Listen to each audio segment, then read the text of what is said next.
El viento frío del altiplano, que solía ser un suave susurro de nostalgia para Elara, se había convertido en un lamento áspero y constante desde que supo la noticia.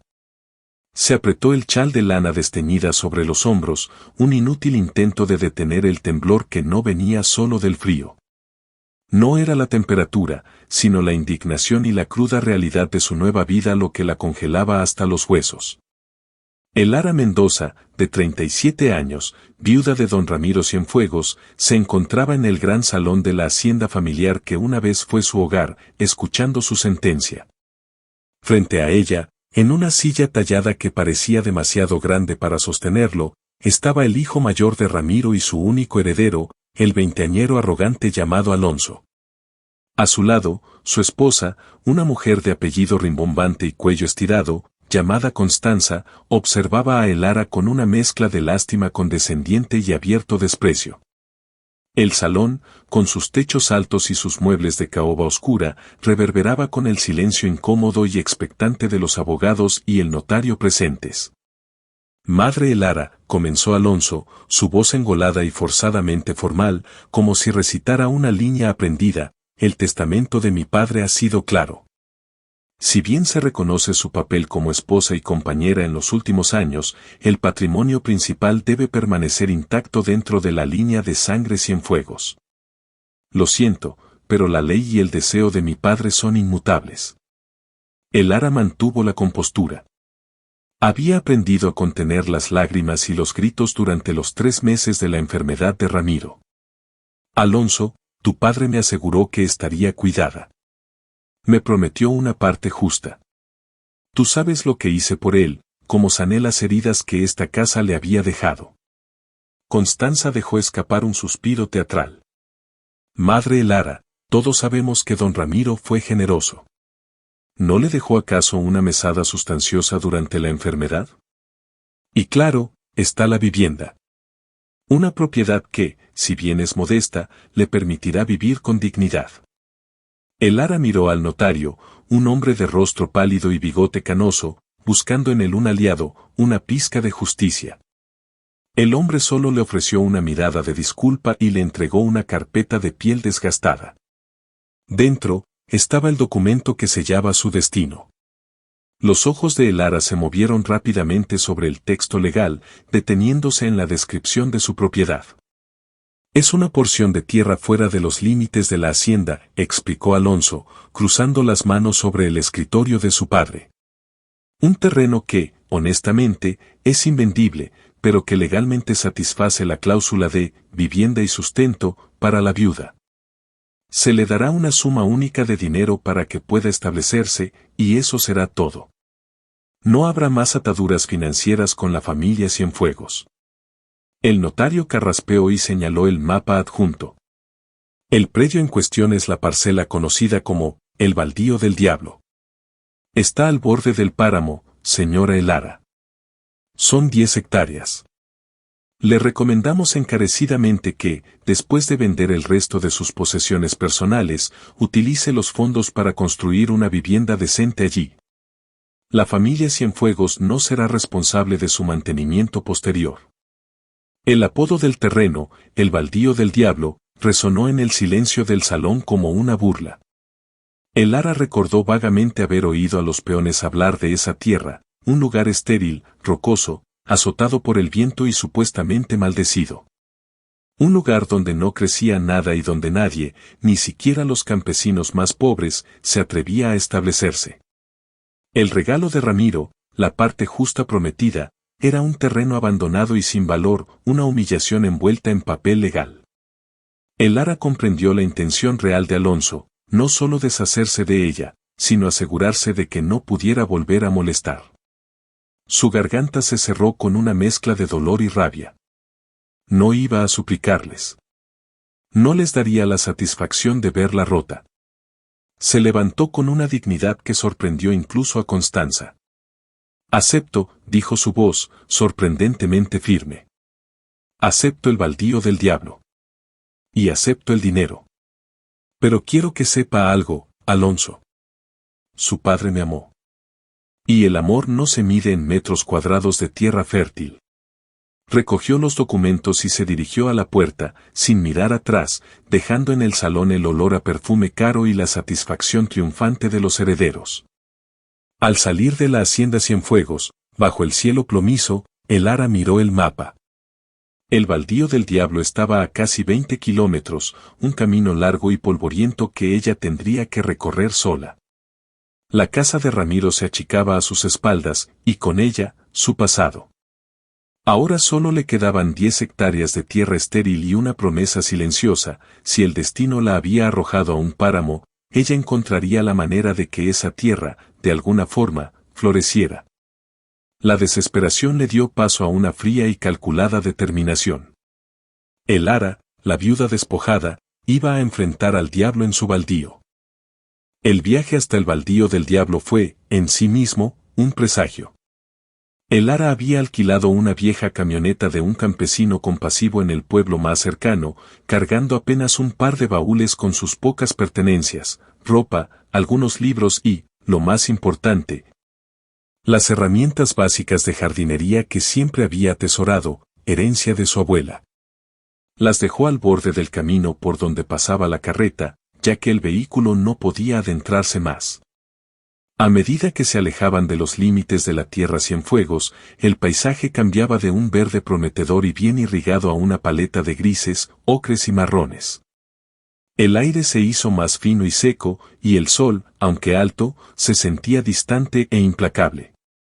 El camino se convirtió en un sendero pedregoso, serpenteando entre colinas bajas y cubiertas de maleza seca, donde solo sobrevivían cactus esqueléticos y arbustos espinosos. Cuando el campesino se detuvo y señaló un cúmulo de rocas grises coronando la colina, Elara supo que había llegado. Ahí es, señora Elara. El mojón del límite es esa roca grande, con la cruz tallada. De ahí hacia allá, todo es suyo. Que Dios la ayude, porque esto es tierra brava. Le pagó, y con un asentimiento melancólico, el hombre se marchó, dejándola sola con sus baúles y el vasto e indiferente silencio del páramo. La primera impresión fue demoledora. El terreno era exactamente como lo habían descrito, rocoso, desigual y azotado por un viento cortante que silbaba a través de las formaciones de piedra, casi dándole voz a la soledad. No había ni un solo árbol frondoso, solo la maleza resistente y espinosa que luchaba por sobrevivir entre las grietas de la roca madre. La tierra, cuando lograba vislumbrarse, era de un color rojizo estéril, apelmazada y sin vida aparente. 10 hectáreas de promesa vacía. Elara se sentó sobre uno de sus baúles, el agotamiento físico y emocional llegando al límite. Por primera vez desde la muerte de Ramiro, permitió que la rabia y la amargura la inundaran. Alonso no solo quería que se fuera, quería que fracasara, que la necesidad la obligara a rogar por ayuda. Nunca les daré ese gusto, pensó con una furia fría que le calentó la sangre. Si me han dado el baldío, haré del baldío mi fortaleza. Su prioridad inmediata era la supervivencia. Usó su machete para despejar una pequeña área plana, cerca de un saliente de roca que podría ofrecer algo de refugio del viento nocturno. Pasó el resto de la tarde en una actividad frenética, apilando piedras para improvisar un muro bajo y tendiendo una lona impermeable que había comprado con parte del escaso dinero. No era un refugio, sino un nido precario contra la intemperie. Esa noche, bajo un manto de estrellas indiferentes que parecían más grandes y más cerca que nunca, Elara apenas durmió. El viento gemía como un alma en pena, y cada sombra le parecía una amenaza. Se aferró a las cartas de Ramiro, sus únicas reliquias sentimentales, y pensó en cómo había cambiado su vida en tan poco tiempo. Ella, que había crecido en la comodidad de una ciudad, ahora dormía sobre la tierra dura, desafiando a un páramo que parecía rechazar la vida. A la mañana siguiente, la determinación regresó con la luz del sol. Antes de pensar en agua o comida, Elara decidió explorar la extensión de su nueva propiedad. Caminó durante horas, siguiendo los límites imaginarios, escalando las pequeñas colinas y examinando la composición del suelo. Cuanto más caminaba, más estéril parecía la tierra. Casi toda la superficie era roca volcánica cubierta por una fina capa de sedimento. Sin embargo, a media mañana, mientras bordeaba la base de una colina que se alzaba más alta que las demás, notó algo inusual. La ladera de esa colina en particular no era del mismo tono rojizo. Había una franja de tierra más oscura, casi negra, que parecía hundirse ligeramente bajo sus pies. Al examinarla de cerca, descubrió que la tierra era más suelta y profunda, una anomalía en ese desierto de piedra. Intrigada, Elara tomó su pico de mano y comenzó a cavar en la zona oscura. El trabajo era extenuante, y el sol de la mañana se estaba volviendo abrasador. Después de romper la capa superior de tierra seca y dura, sintió una resistencia diferente. No era roca. Era una superficie lisa y uniforme. Con el corazón latiéndole de una mezcla de miedo y emoción, amplió el agujero. Finalmente, limpió la tierra. Lo que había debajo no era una piedra, sino un objeto fabricado por el hombre. Era una tabla de madera oscura, gruesa y pesada, cubierta de barro seco y sellada con lo que parecía ser una cera antigua. La tabla no era un trozo de basura, parecía ser una tapa, la cubierta de algo enterrado con deliberación. El baldío del diablo, pensó, guardaba un secreto. El hallazgo de la tabla sellada inyectó una dosis de adrenalina en el cansancio acumulado de Elara. La curiosidad, una emoción que el dolor de la viudez había opacado, resurgió con una fuerza inesperada. Se arrodilló sobre la tierra, examinando la superficie de la madera. Estaba desgastada y oscura, posiblemente roble o alguna madera local muy resistente, pero lo que más le llamó la atención fue el sello de cera. No era un sello moderno, parecía un lacre antiguo, duro y agrietado por el tiempo, con un diseño borroso en el centro que no pudo identificar. Elara se dio cuenta de que no estaba cavando un simple hoyo, sino desenterrando la entrada a algo que había permanecido oculto durante décadas, quizás siglos, en ese terreno supuestamente estéril y abandonado. La emoción se mezcló con un escalofrío de aprensión. ¿Por qué alguien se tomaría la molestia de sellar y enterrar algo aquí, tan lejos de cualquier asentamiento? ¿Y por qué en la única franja de tierra oscura que parecía diferente al resto del baldío? Decidió que necesitaba más herramientas y, sobre todo, una mejor comprensión del contexto histórico del lugar. Sin embargo, no podía dejar el hallazgo desprotegido. Cubrió la tabla de nuevo con la tierra suelta que había excavado, camuflándola cuidadosamente con las rocas y la maleza circundante, asegurándose de que, a simple vista, la colina siguiera pareciendo la misma extensión desolada. Esa tarde, Elara emprendió el largo camino de regreso al pequeño pueblo, Pinos Altos, para reabastecerse de agua y provisiones, pero con una misión secundaria, investigar.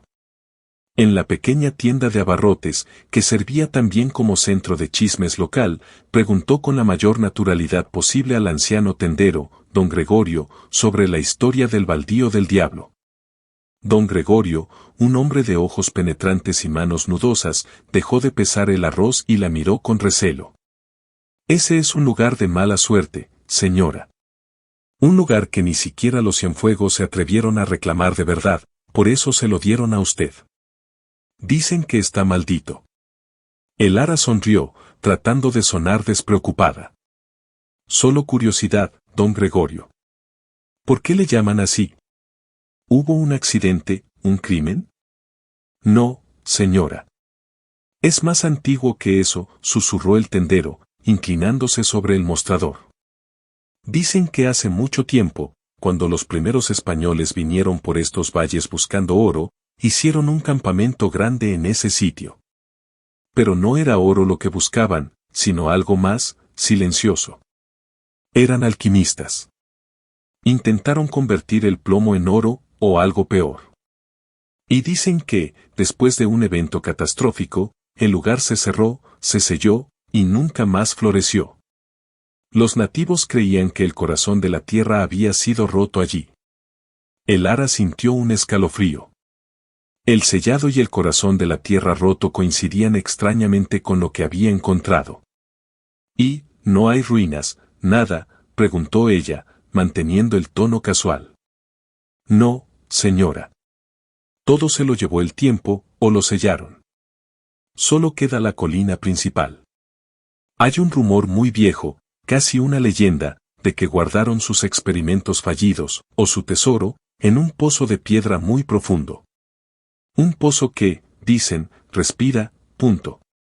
Don Gregorio se persignó. Nadie ha cavado seriamente allí en 100 años. El ara le dio las gracias, compró una cuerda fuerte, una pala mejor y, lo más importante, una barra de hierro que podría usar como palanca. Regresó al baldío con una nueva perspectiva. No estaba en una simple parcela de tierra, estaba en un sitio histórico, quizás arqueológico. Al llegar, la luz de la tarde caía dorada sobre la colina. Trabajó rápidamente. Primero, reforzó su campamento improvisado. Luego, se dirigió al lugar del hallazgo. Usando la pala y la barra de hierro, se dispuso a romper el sello de cera y levantar la pesada tabla. Le tomó una hora de esfuerzo brutal, empujando la barra como palanca bajo el borde.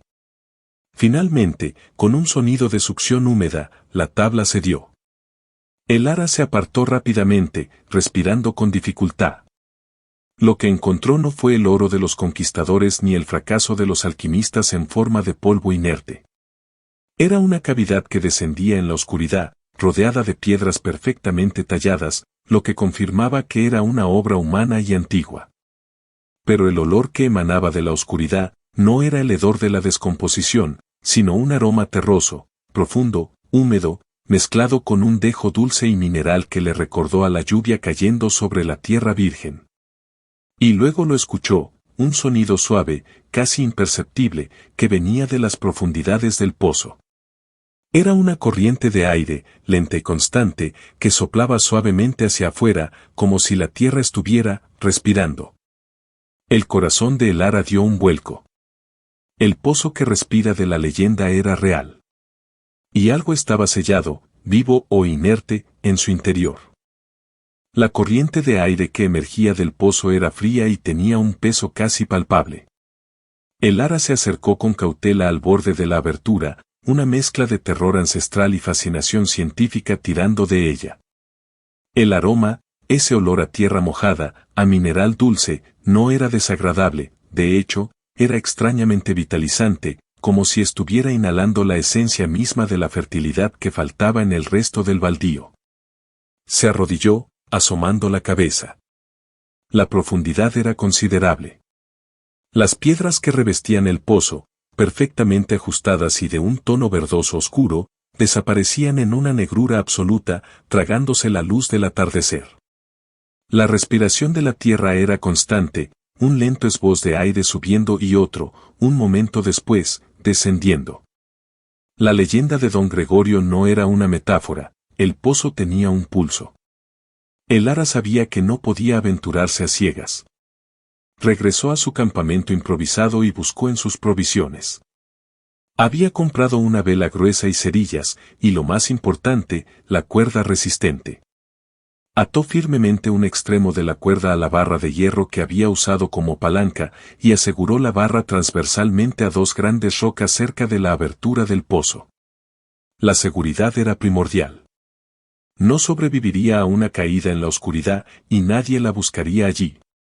Encendió la vela y la fijó precariamente a una piedra, luego ató su machete al cinto.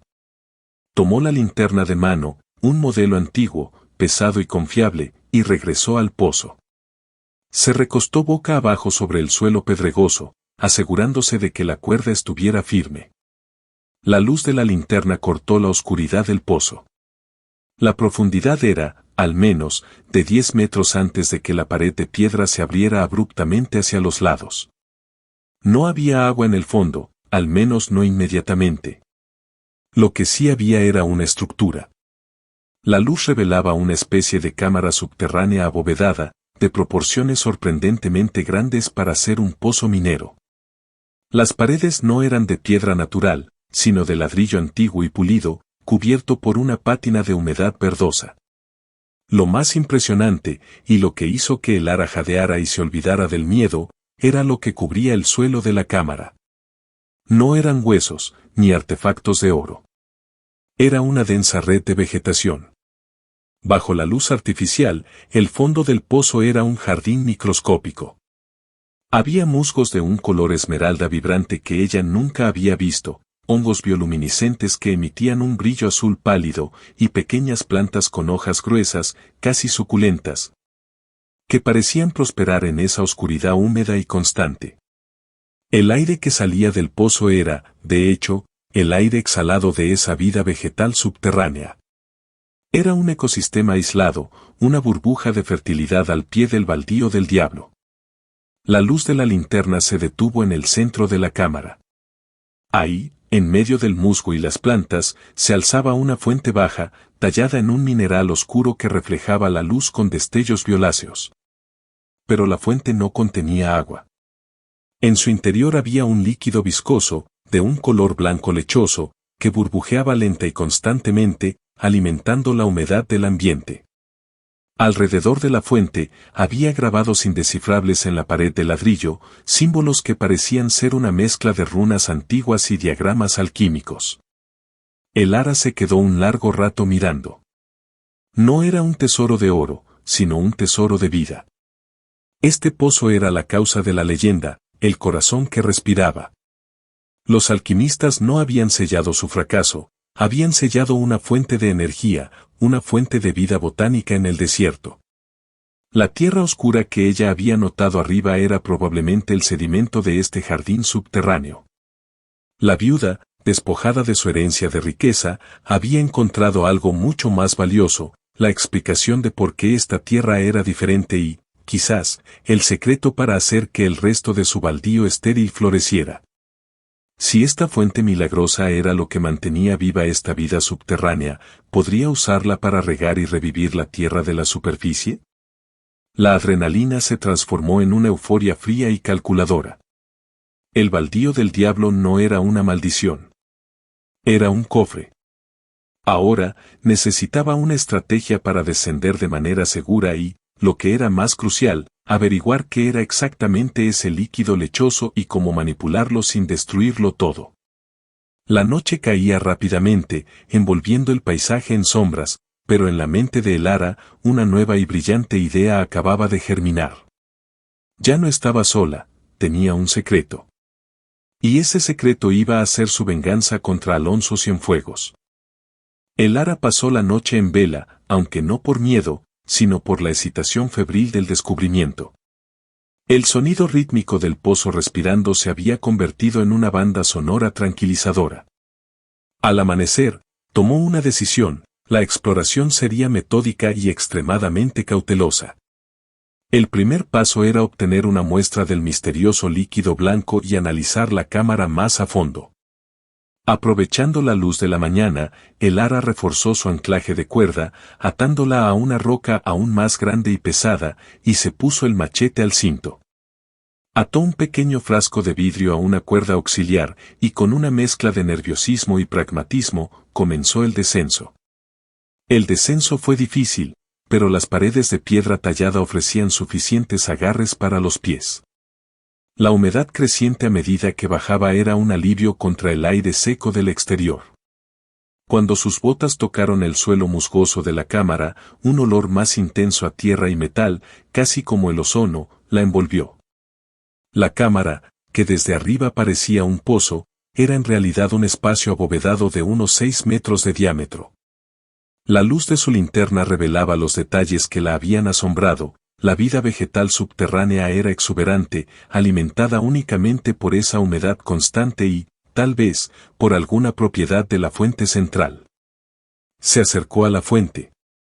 El mineral oscuro del que estaba tallada era frío al tacto y estaba incrustado con pequeños cristales que reflejaban la luz con un brillo iridiscente. El líquido lechoso burbujeaba lentamente, sin generar vapor ni calor notable. Parecía denso, casi aceitoso, pero al mismo tiempo puro. Usando el frasco atado a la cuerda, tomó una pequeña muestra. Luego, Elara se concentró en los grabados de las paredes. Eran complejos, demasiado elaborados para ser garabatos. Eran diagramas. Reconoció formas geométricas y símbolos esotéricos asociados con la alquimia y, curiosamente, diagramas que parecían representar sistemas de irrigación y circulación de fluidos. Uno de los murales más grandes mostraba una figura humana arrodillada, ofreciendo una semilla a la tierra, mientras que el líquido blanco fluía desde una fuente similar a esta, nutriendo vastos campos. Los alquimistas no buscaban oro mineral, buscaban el oro verde, se dio cuenta Elara. Buscaban la máxima fertilidad, el secreto para hacer florecer lo imposible. Pasó la siguiente hora cartografiando la cámara. El pozo respiraba debido a una abertura oculta en la parte superior de la bóveda, una rendija natural que permitía la entrada y salida de aire, manteniendo la presión y la humedad. La fuente, por otro lado, parecía ser alimentada por una vena mineral subterránea, canalizada y concentrada por la estructura. Era una obra maestra de ingeniería biológica y geológica. Al salir del pozo, Elara se sintió renovada, cargando no solo la muestra, sino también la convicción de que había encontrado el secreto del baldío del diablo. Su estrategia se volvió clara. Análisis rudimentario, de vuelta en el campamento, examinó la muestra. El líquido tenía un sabor ligeramente salado y mineral, pero no tóxico, y al contacto con la tierra seca de la superficie, ésta se oscurecía y se volvía instantáneamente esponjosa. Era un potente fertilizante mineral, quizás una solución altamente concentrada de oligoelementos. Primer ensayo, Elara no podía arriesgarse a usar el líquido directamente en grandes cantidades sin saber su composición exacta. Decidió hacer un experimento controlado. Usó una parte del agua que trajo y mezcló una pequeña cantidad de líquido lechoso.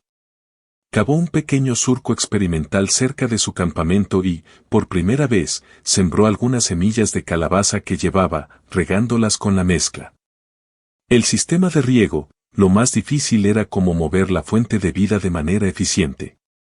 No podía transportar baldes de líquido indefinidamente. Los diagramas en la pared le dieron la respuesta, la canalización. La cámara subterránea estaba ubicada en la base de la colina más alta del terreno. Si lograba cavar un túnel de drenaje poco profundo desde la cámara, aprovechando la gravedad, y luego usar bombas manuales para elevar el agua del pozo a un depósito en la cumbre, podría regar por gravedad el resto de las 10 hectáreas. Elara sonrió. Su nuevo objetivo no era simplemente sobrevivir, sino demostrar que el terreno que le dieron como burla era, de hecho, el más valioso de todos. Se puso a trabajar inmediatamente, la pala en mano, sintiendo que no solo estaba cavando zanjas, sino también su nuevo destino. No buscaría la ayuda de Alonso, usaría este tesoro en silencio, para que cuando la verdad saliera a la luz, fuera demasiado tarde para que la familia Cienfuegos recuperara lo que le había negado por mezquindad. La viuda del baldío del diablo iba a empezar a crear su propio milagro. La implementación del plan de Elara fue un estudio de resistencia y soledad.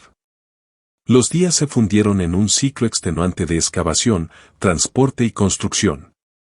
Utilizó sus pocos fondos restantes para comprar los materiales esenciales en pinos altos, tubos de PVC, herramientas de albañilería y una pequeña pero eficiente bomba manual que había sido descartada. Nadie en el pueblo preguntaba qué hacía con esos materiales, asumían que la viuda estaba construyendo una cabaña sencilla, preparándose para una vida de pobreza. Alonso Cienfuegos ni siquiera se dignó a enviar a alguien a inspeccionar el baldío. Para él, Elara ya no existía. La primera fase crítica fue la conexión. Trabajando bajo tierra, dentro de la cámara, Elara cavó un pequeño túnel de drenaje, siguiendo las indicaciones de los diagramas alquímicos de la pared, que parecían mostrar puntos débiles en la estructura. Después de una semana de trabajo a oscuras, logró perforar la base de la fuente, canalizando el flujo constante de líquido lechoso y mineral hacia un pequeño receptáculo que había construido cerca de la pared del pozo. El objetivo no era vaciar la fuente, sino establecer un flujo controlado. Luego vino la instalación del sistema de bombeo. Utilizó el receptáculo como punto de succión. El Lara instaló la bomba manual y, con un esfuerzo monumental, tendió los tubos de PVC a lo largo de la ladera de la colina. El destino final era la cumbre, donde construyó un rudimentario depósito de piedra forrado con lona impermeable. Cada mañana, durante horas, bombeaba el líquido mezclado con agua pura, elevando el fluido mágico metro a metro. Sus brazos y hombros dolían constantemente, pero la imagen mental del baldío floreciendo era su único analgésico. Mientras tanto, su pequeño experimento cerca del campamento estaba dando resultados espectaculares. En solo 5 días, las semillas de calabaza habían germinado con una ferocidad inaudita. Las plántulas eran vigorosas, con tallos gruesos y hojas de un verde intenso, creciendo a un ritmo que desafiaba la climatología y la mala fama del terreno. La tierra regada con la mezcla lechosa se había transformado, volviéndose oscura, rica y capaz de retener la humedad mucho más tiempo que la tierra rojiza circundante. Este éxito la impulsó a acelerar el proyecto. El depósito en la cima de la colina finalmente se llenó. El Lara colocó una válvula simple en el fondo y conectó la tubería principal que descendía, ramificándose sutilmente a lo largo de las 10 hectáreas, siguiendo las líneas naturales de drenaje de las laderas. El momento de la prueba final fue conmovedor. El Lara se paró en la cumbre, sintiendo el viento frío, y giró la válvula. El agua negra, densa y vital, comenzó a fluir. Descendió lentamente, impregnando la tierra estéril de las laderas. Parecía que la tierra misma bebía con avidez. Para aprovechar el milagro, el Lara compró la mayor cantidad de semillas posibles con el dinero que le quedaba, maíz, frijoles, girasoles. No podía darse el lujo de plantar un cultivo que tardara años en madurar, necesitaba una cosecha rápida para asegurar su supervivencia. El cambio no fue gradual, fue una explosión. A la semana de haber regado por primera vez las laderas inferiores, donde antes solo había roca desnuda, pequeñas manchas verdes comenzaron a aparecer. A las 3 semanas, los campos inferiores ya estaban cubiertos por un manto de plántulas robustas. El maíz crecía con la altura de un hombre en un mes, y los girasoles abrían cabezas gigantes y radiantes, girando hacia el sol implacable. El baldío del diablo estaba rechazando su apodo. El Lara, ahora más fuerte y bronceada, ya no era la viuda frágil. Era una agricultora que desafiaba las leyes de la naturaleza. Los campesinos de Pinos Altos, que al principio la habían compadecido, empezaron a acercarse al límite del terreno. No podían creer lo que veían. 10 hectáreas, conocidas por ser una herida en la tierra, ahora eran un oasis de una fertilidad sobrenatural. El rumor comenzó a extenderse como un incendio. La viuda había hecho un pacto. El baldío del diablo, lejos de maldecirla, la había bendecido. La noticia, inevitablemente, cruzó las fronteras de la propiedad Cienfuegos y llegó a oídos de Alonso, quien la descartó como una tontería de supersticiosos. Pero cuando los precios de sus propios cultivos, más pequeños y menos vitales, comenzaron a palidecer en comparación con las cosechas incipientes de El Lara, Alonso no pudo ignorarlo más. Decidió que era hora de hacer una visita de cortesía a la viuda. La calma de El Lara estaba a punto de ser interrumpida por la envidia y la avaricia de sus antiguos verdugos. La visita de Alonso Cienfuegos se produjo en la tarde de un día soleado, cuando la cosecha de girasoles en el baldío del diablo estaba en su máximo esplendor, creando un mar dorado que contrastaba violentamente con el paisaje marrón y seco de las propiedades circundantes. Alonso llegó en su reluciente automóvil, acompañado por Constanza, quien se había vestido con ropa de montar impecable, como si esperara encontrar un rancho próspero en lugar de un baldío. Se detuvieron bruscamente al borde del campo.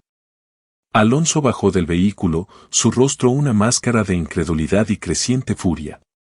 No era solo la cosecha, era la vitalidad, la altura y la perfección de las plantas. El área que él había desechado como estéril superaba en calidad y cantidad a cualquier cosa que sus propias tierras hubieran producido ese año. El Lara estaba en el centro de su campo, regando las últimas hileras con un cubo. Se había puesto un sombrero de ala ancha y su ropa estaba cubierta de tierra fértil. Su postura era firme, su mirada clara.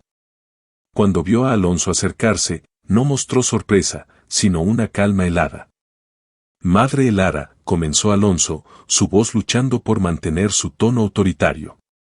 Vine a ver con mis propios ojos lo que dicen los rumores. Esto es asombroso. Una hazaña de agricultura. Pero debo preguntar, ¿cómo lo lograste?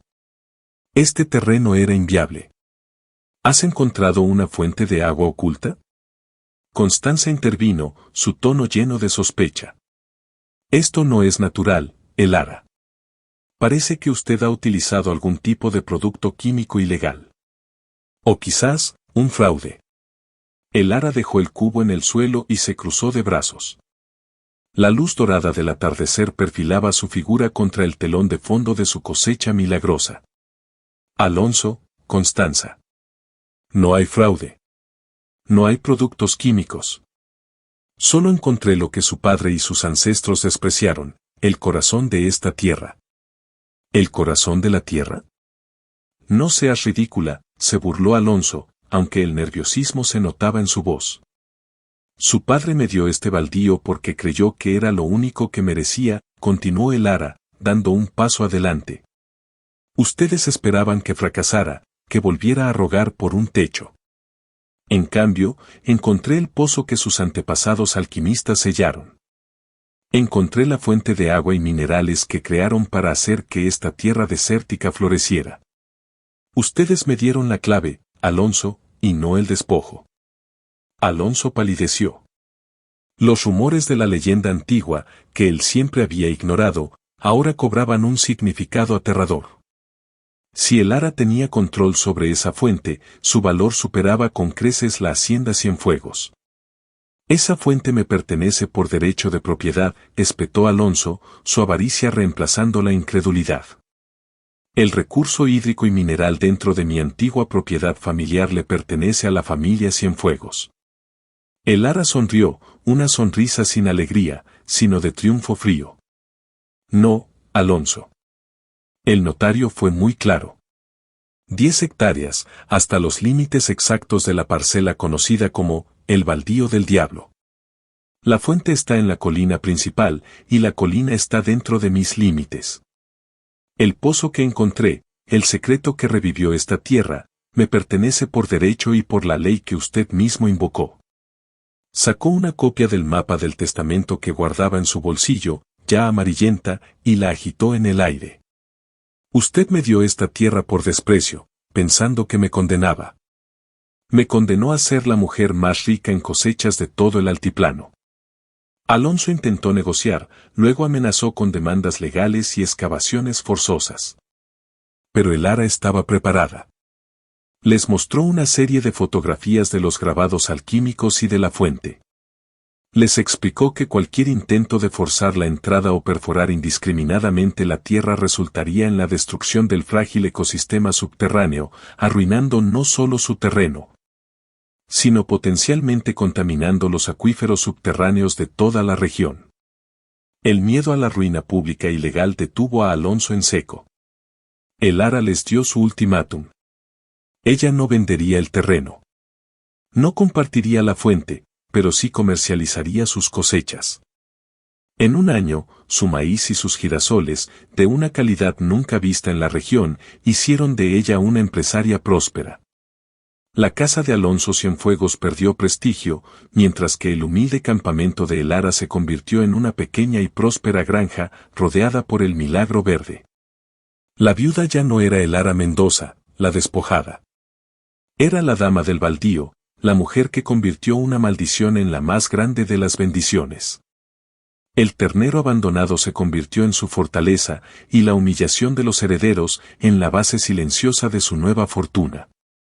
Y bajo su tierra, el pozo que respiraba continuaba latiendo, un secreto guardado por la justicia poética del destino. Espero que esta historia haya cumplido con todas sus expectativas y requisitos. Ha sido un placer construir esta narrativa en español.